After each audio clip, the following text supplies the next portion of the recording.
नमस्कार, मी सुनील घनवट, मंदिर महासंघाचा राष्ट्रीय संघटक। आज सिंधुदुर्ग कुडाळ या ठिकाणी एका महत्वपूर्ण पत्रकार परिषदेचं आयोजन करण्यात आलेलं होतं।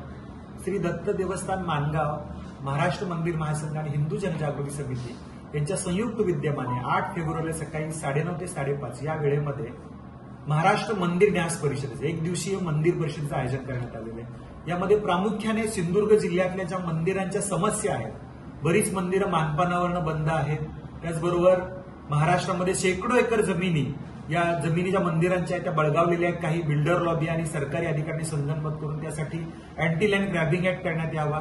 जी सरकारीकरण झालेली मंदिरं ती सरकार मुक्त करून भक्तांच्या ताब्यात देण्यात यावी।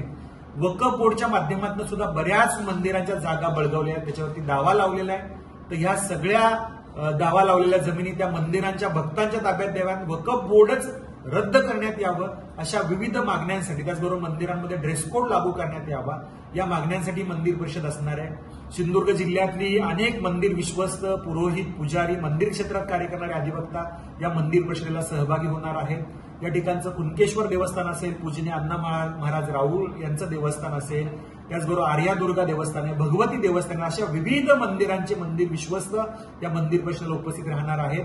आपल्या सर्वांनाही आवाहन करतो की मंदिर परिषद जी आहे 1 दिवसाची आहे, यामध्ये सिंधुदुर्ग जिल्ह्याचे पालकमंत्री माननीय नितेशजी राणेसाहेब सुद्धा उपस्थित राहणार आहेत। मंदिरांच्या समस्या सोडवणं, संघटन, संपर्क यंत्रणा, मंदिरांचं सुव्यवस्थापन, अशा विविध गोष्टींवर चर्चासत्र, परिसंवाद आणि मार्गदर्शन या ठिकाणी असणार आहेत।